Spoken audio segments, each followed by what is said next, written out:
Hello, ladies and gentlemen. Oh, here we go. We got to keep going to work. Hold on, guys. We got stuff we're doing over here in the real world. Oh my, we're rolling up here in the tractor. Hold on, we're gonna get to talk about this World of Outlaws stuff. If y'all hear some background noises, that's just the damn workers here out here in the fair, boy. Right here in the fair. Hold on, we're rolling up. We're rolling up. Hold on, we're getting this.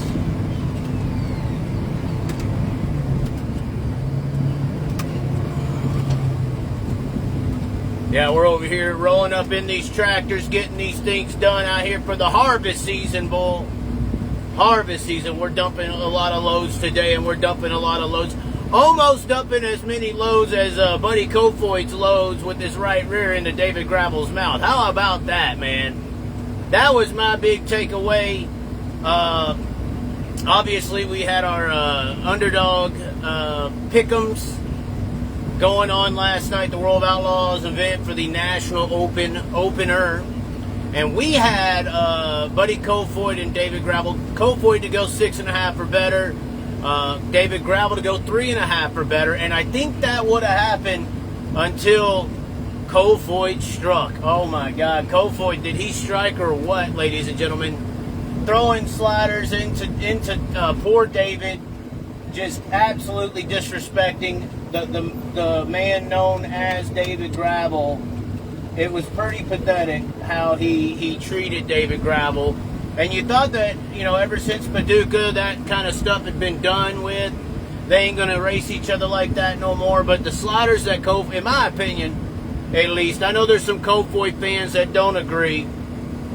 But in my opinion, the sliders by Buddy Kofoid were very disrespectful. Extremely disrespectful to David Gravel. Almost as disrespectful as Kyle Larson was to David Gravel this year.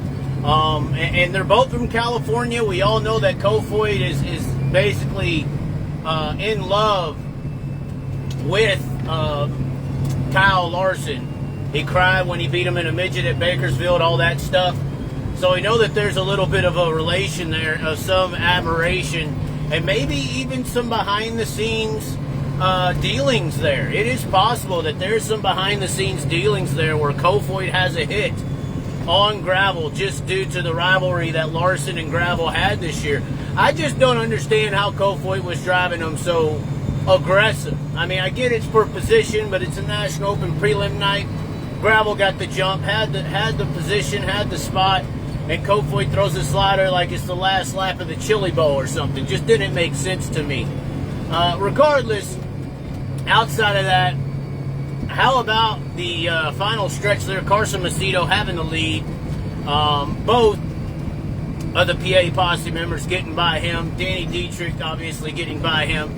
But the PA Posse members of Chase Dietz and Lance Deweese racing by him.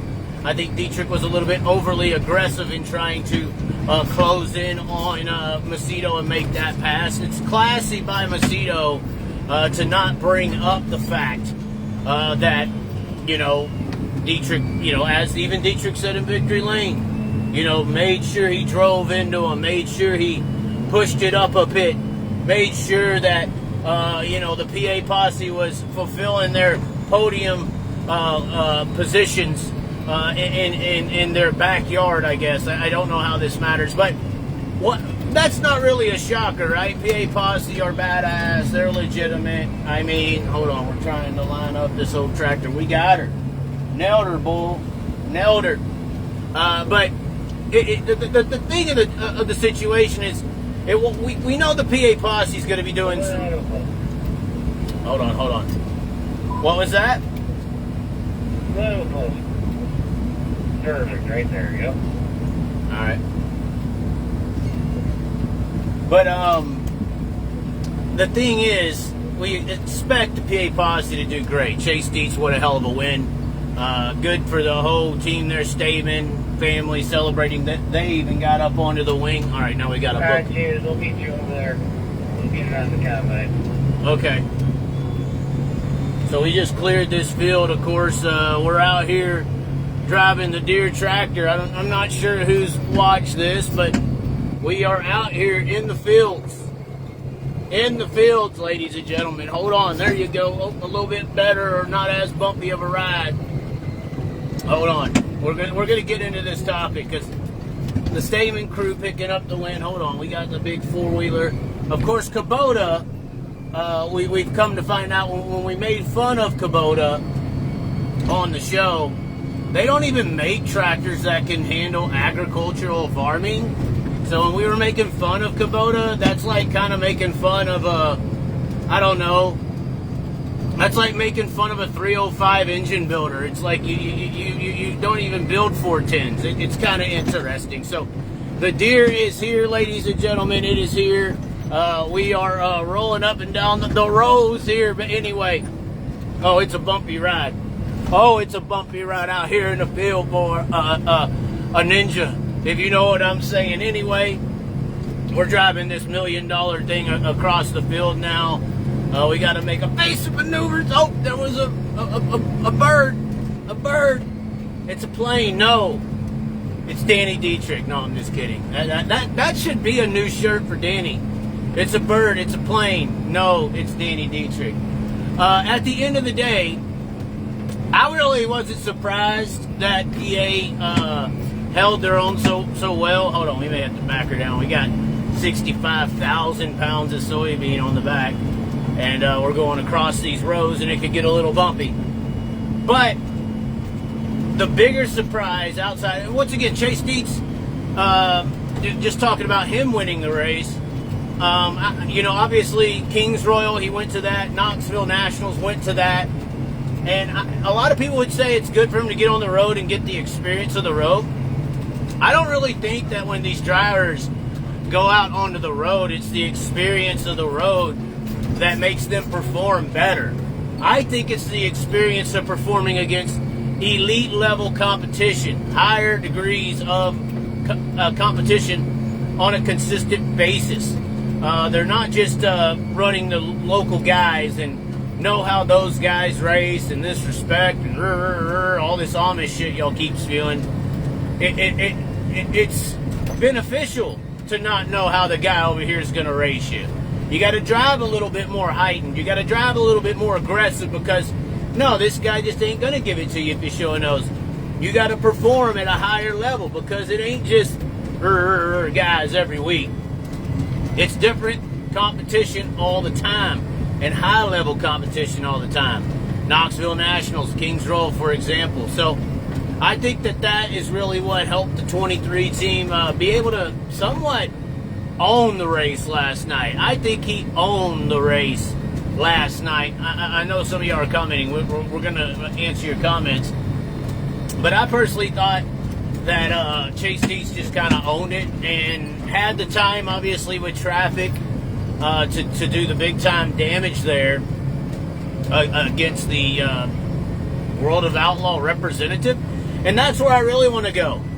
Is it more impressive that PA took the top three on the podium? Or is it more impressive for High Limit and PA to come in there and take the top, or take 7 spots? 7 spots, guys. There was only 3 World of Outlaw drivers in the top 10 last night. Only 3. Carson Macedo, David Gravel, Buddy Kofoid. That's it. The rest were PA Posse members and High Limit members. So, now obviously we didn't really have a High Limit driver. We're getting into some ruckus here. Hold on. 60,000. Once again, we got to back her down before we destroy all this. So once again, that is the interesting situation here where High Limit also showed some strength at a World Outlaw venue. Dirt Vision, when Dirt Vision's involved at a track, you know, I consider that a High Limit venue, or a World Outlaw venue. Similar like Chico or Skagit or any of these tracks, these, or Lernerville, these would now, in my opinion, be a High Limit venue, similar to how Williams Grove, Lincoln, Knoxville, these are Dirt Vision World Outlaw venues. Port Royal, another a High Limit venue there. You could even say maybe now Path Valley and Bridgeport, a high limit venue. Anyways, we got to dump this stuff out. We're rolling up the tractor. We got to put all this into an 18-wheeler, 65,000 pounds. This could be interesting. We'll see. I don't know. Can we get y'all an angle where you could kind of see what's going on here? Let's see. Hold on. I got you. Hold on. Let's see. We did this on our YouTube live the other day, and now we might be able to show y'all here on Facebook. We'll see. Hold on. Let's see here. Can we show y'all the situation here? I think we can. All right, here we go. We're going to be unloading. All right, so Snout's coming out here in just a second. Hold on. We're rolling up to her. Rolling up with the big old 64,950 pounds of soybean on the old girl here. Not a Kubota once again. John Deere all the way. The deer is here. So this is the pouring process of the situation. We're getting up here. We're getting close. Rolling up to the truck. Tipping the old bucket. Old brakes have been getting wore out today. We're putting her up to a 10. We're bringing the bucket down. Not sure how good y'all could see that. Bringing the bucket down. Tilting the bucket just a little bit. Hold on. Let's go a little forward. Just a little forward. Oh, we got to slam her down. And here goes the big part. Bam, we're wide open. It's coming, guys. Oh, no, it's coming. If we spill it on this live, I'm blaming all of you in the chat section.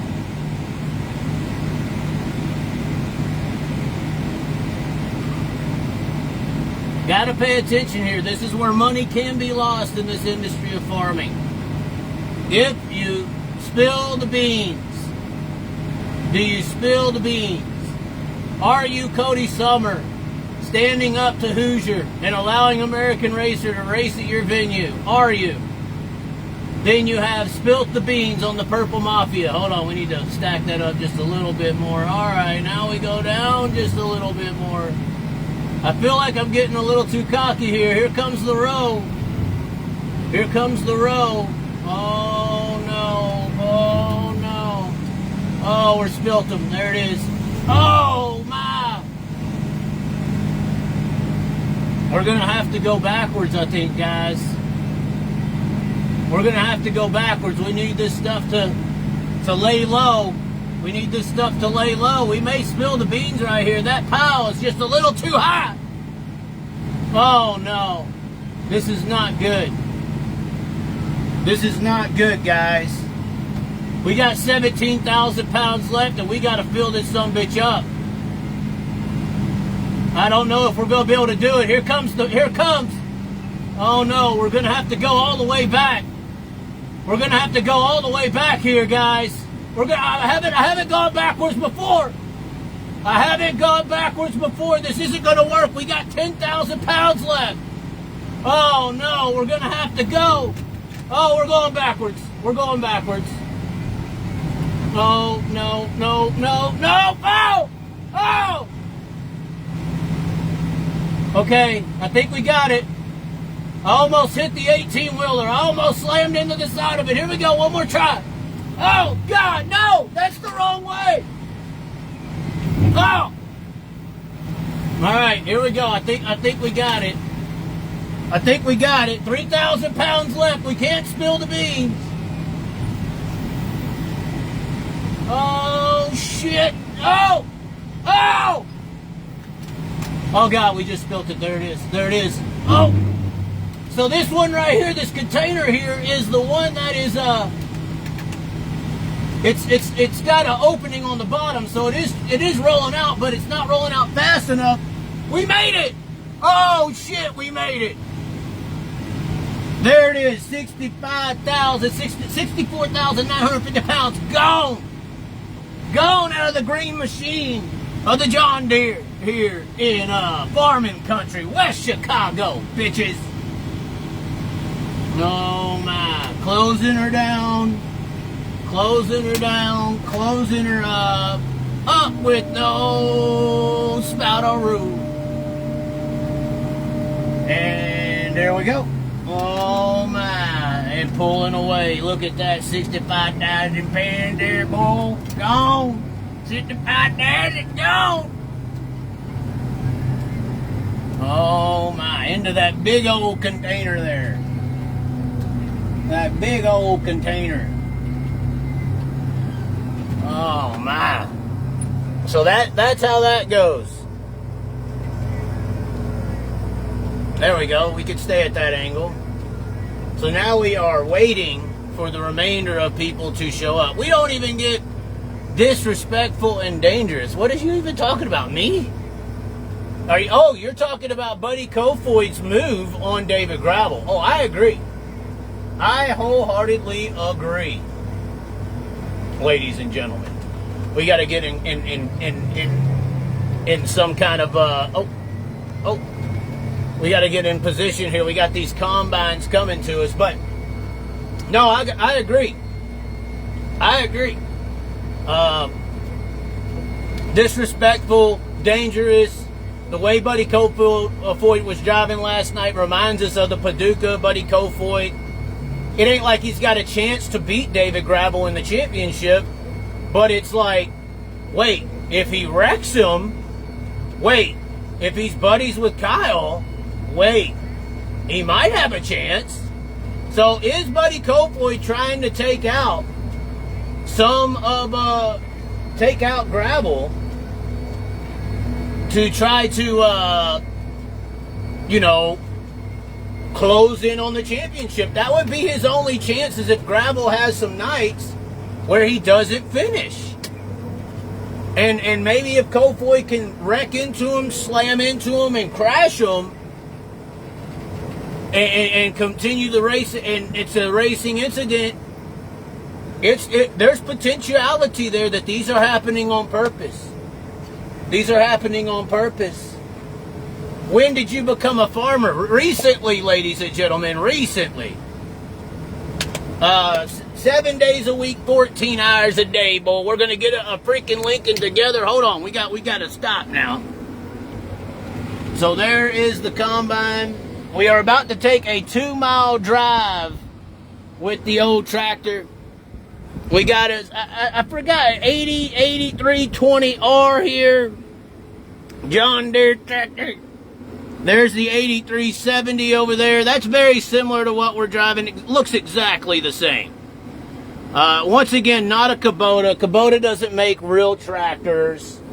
Everyone who's a part of the Kubota operations knows this. I don't even know why Kubota even makes tractors. I mean, just say you make lawnmowers or something. We have switched to doing some farm work, helping the harvest, protecting the harvest. Lucas Oil, you know what I'm talking about. Impact signs, awnings, and wraps. We know this. Oh, we got our Garrett Williamson shirt on. Oh, yes. Oh, yes. Very competitive at PA. Very interesting. Look at how big this thing is. Another John Deere 790. The old combine there. We just cleared this entire field. We got another one coming in. Another one coming in, getting ready to spill all the beans into us, and then we're going to load it into the truck, and then, or into the silo, into the truck. Soybeans right there, ladies and gentlemen. Sweet and sour, you know what I'm saying? Kyle, you know what these soybeans are for, don't you? Don't you, Kyle? No, I'm just kidding. Everybody always says I look Asian when I smile. I'm not sure about it. But that's what they say. So yeah, we've learned how to drive a tractor in this process. We're learning different things. Now we can basically run racetracks. We can run series. I'm not going to help NARC. NARC's going to have to beg, and I don't think they're going to. We can definitely fill the stands in California. You got 20 million, 40 million people probably illegally counting. And you can't get 2,000 people to one of the greatest spectacles in all of motorsports every single week. I mean, just one sprint car going around is worth 2,000 people. Where's the promotion? I'm not sure. But regardless, we got to unload this. Maybe Buddy Kofoid will race David Gravel nicer so that my bets can hit, if you know what I'm saying. And then the PA Posse and High Limit whooping the World of Outlaws ass. Are y'all going to stand up for one another or not? Y'all better come back, not just swinging tonight.